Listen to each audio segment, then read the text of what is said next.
This program is brought to you by thepodcastfactory.com. You're listening to the Pretend You're Fired Today podcast. And now, here's your host, Lisa Rangel.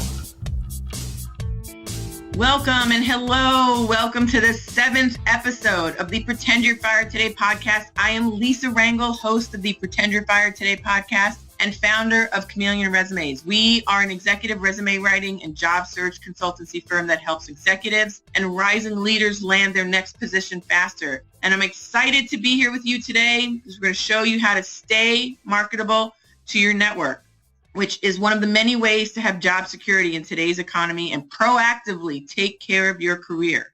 In past episodes, we talked about the only way to truly protect yourself from job loss is to pretend you're fired today and then make a list of activities that you would do while working to find your next job. Always having this list in the works, having your resume ready, your profile done, your network primed is the best path to always be working and have career continuity and not have gaps between employment. As we've said in episode 1, the first thing on that pretend you're fired today list is dusting off that resume. Get it up to speed. In the last few episodes, we looked at how to format the document according to today's trends and how to find the right keywords to put into your resume so you catch the attention of hiring managers, recruiters, and most importantly, your network. In the recent past episodes, we looked at formatting an IT resume. We also looked at avoiding resume mistakes. And today we're going to show you how to write an achievement-driven resume for marketing and finance executives so you can outshine your competition within your field and always be the candidate that gets that exploratory interview call. And frankly, whether it's an exploratory interview call or an actual interview for a job opening, you want that call, and writing an achievement-based resume will always pique the interest of hiring managers wanting top talent. So let's get to this. Successful CFOs and CMOs use their resumes as marketing collateral to position themselves as engaging leaders that are ahead of the pack.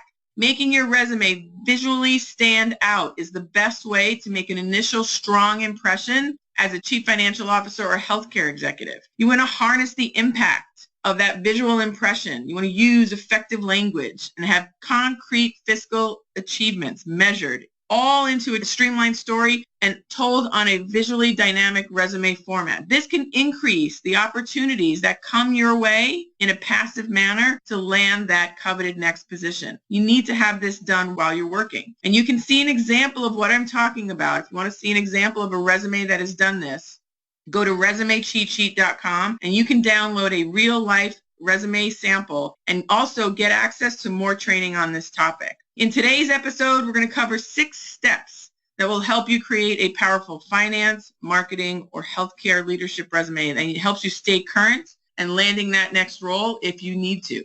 First, you want to ditch that objective statement. Instead, in that top prime resume real estate section, that top 1/4 or 1/3 of your resume, you want to write a captivating summary of your achievements and how they're relevant to a prospective employer and how they will benefit from hiring you. In this competitive market, in this uncertain economic period that we're in, companies want to hire healthcare leaders, chief financial officers, chief marketing officers who know and can show what results they can bring to an organization. And they don't want just a list of what topical items you did in the past. So replace your objective statement with a forward-looking executive summary of your skill set and the results achieved from that skill set that are relevant to your audience where you're sending this document to. The summary should include 2 or 3 situation achievement statements that demonstrate how you've brought concrete results with actions that you've implemented or managed a team to implement. You want to draw these points out from your story, and this will help you create an authentic brand. As I've said before, the summary section, this top 1/4, 1/3 of the first page of the resume is prime resume real estate. It's where you make your best first impression as a healthcare executive, as a CMO, or as a CFO. So use it wisely and make sure it's impactful. An effective executive summary will improve placement in search results. It will make a positive visual first impression when somebody opens it on their phone or on their desktop. And it increases phone calls received for interviews. I've seen it with client after client. It makes you look like the leader amongst other resumes that don't have a dynamic presentation, and they use a lot of tasks and flat language. So make sure that you're ditching that objective statement and you're using like a kapow summary that really showcases your relevant achievements. Second, you want to showcase your soft skills along strong financial achievements. And this is regardless of your profession or your industry. You don't want to have the readers get lost in your resume with a high volume of numbers and results. You want to balance it with financial achievement. Your executive resume will be read by financial, marketing, non-financial, non-marketing types. If you're a healthcare leader, they're going to be read by more of the business side of healthcare. So you need to make sure that your resume is universally digested by all audiences who are going to read it. You must cater to all of your audiences at a leadership level. I know you have impressive credentials and achievements, but don't let the metrics overshadow your human capital accomplishments. You hired a marketing team of 10, indicate the results that team brought, in addition to citing the hiring achievements that you did. If you did a merger and acquisition, state how you led the due diligence that led to the deal happening, but indicate the size of the deal, not only in terms of money, but in terms of people, how many people were retained. It shows that you were good at doing the people management of the integration. And even if you manage the HR function as part of your job, it shows you did that. So it's not just the money part. The key to it is the people part also, the soft skill part. Give it context and include all of it. Don't just state the skill.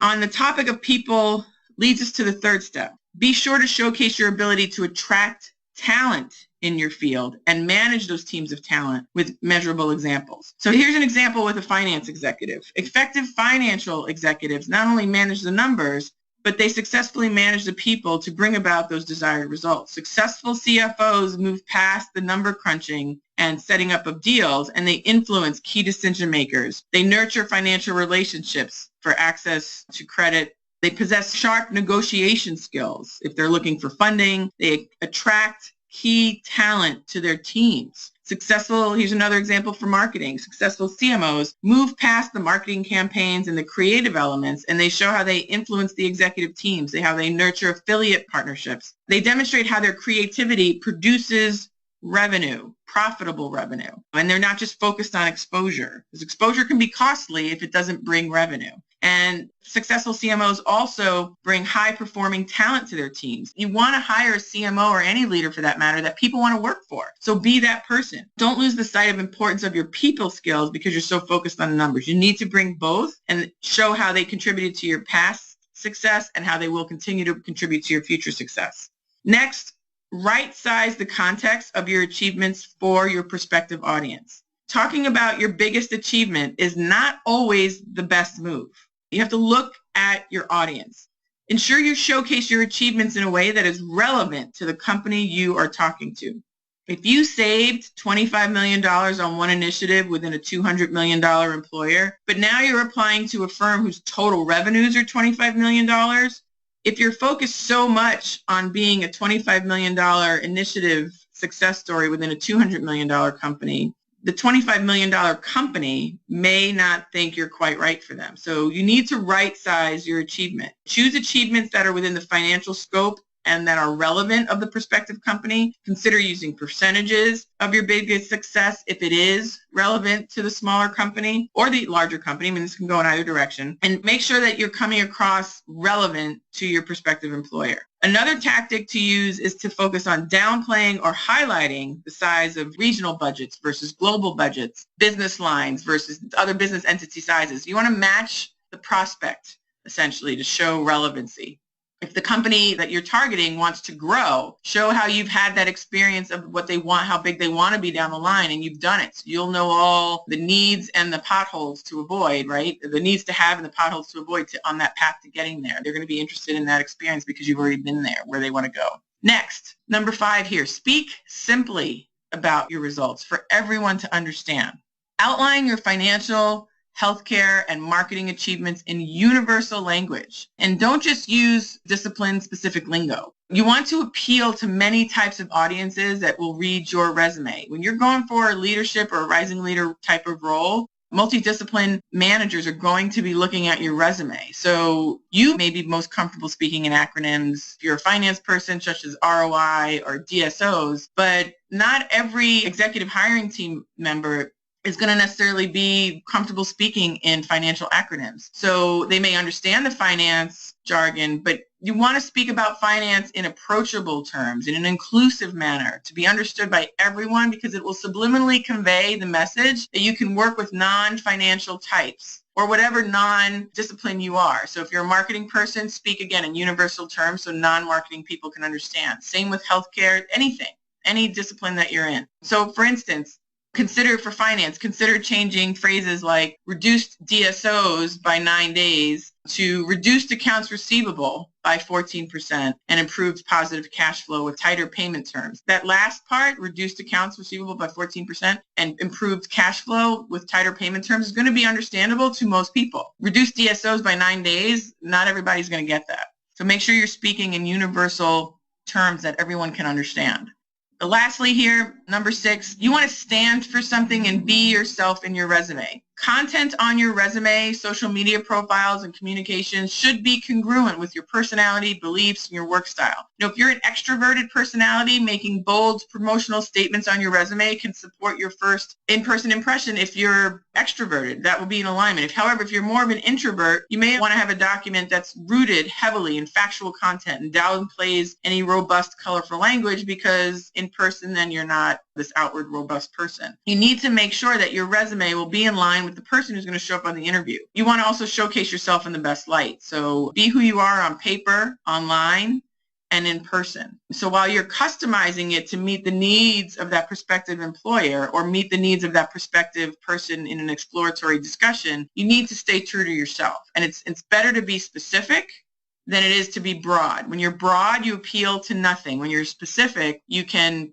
appeal to that specific audience. And also the person receiving your specific request or your specific brand can also then come back to you and say, well, I don't have this, but I may have this. Would you be interested in talking about this? It's amazing when you're specific, people present options, even if they're not quite right. But when you're broad, they don't know where to latch their head on. You don't know where to latch their ideas onto, and they end up not having anything for you. So I'm telling you, be specific and stand for something. The resume of a successful healthcare executive, chief financial officer, chief marketing officer must not only demonstrate that you know the how and the why behind the numbers and the marketing and your healthcare expertise, but it also must outline how you communicated effectively with managers, staff, maybe lenders, shareholders, executive committees, vendors, other key partners, affiliate relationships. Frankly, the best leaders, no matter what their discipline, whatever their expertise is, will show how they think strategically, how they design and implement business plans, they inspire leadership outside of their expertise, and they work well with the entire executive management team to solidify its company's future.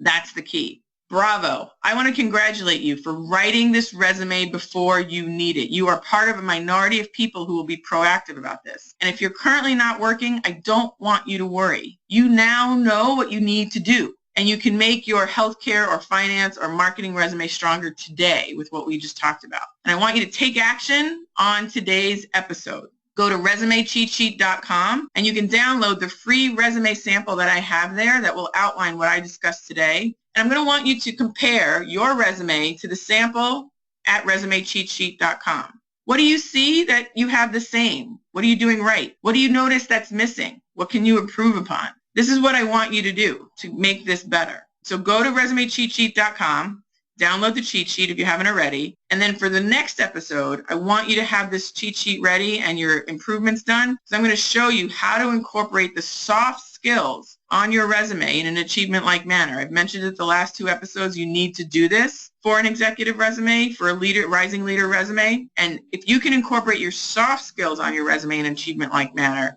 I'm telling you, no one does this, and it's an awesome way to inch yourself out past your competitors and for the audiences that are looking passively for top talent. Top talent is always in demand, and you want to come across that way before you need it. And this way, you'll get that decision maker's attention. So for the next few episodes of the Pretend You're Fired Today podcast, we're going to go through a list of tactics and activities for you to do now while you're still working. And we're going to assume you pretend you were let go today, and we're going to do this list, have you do a little bit every day, ensure you're always ready for whatever the world brings your way. My friend saved me with her priceless advice. Pretend you're fired today, and I'm paying it forward with you. And I ask you to pay this sentiment forward and share it with as many executives and rising professionals who you feel will benefit from this build it before you need it advice. And to get a jump on this first item from the first episode and what we continue to talk about today on the Pretend You're Fired Today activity list is get your resume ready. So let's do that and get a jump on that. Again, go to resumecheatsheet.com, download the freebie there on how to write your resume easily. In the next episode, we'll tackle the next steps on showcasing soft skills in your resume for a leadership role and have you stand out amongst your competition. I look forward to your progress. Thanks for joining me today, and see you next week.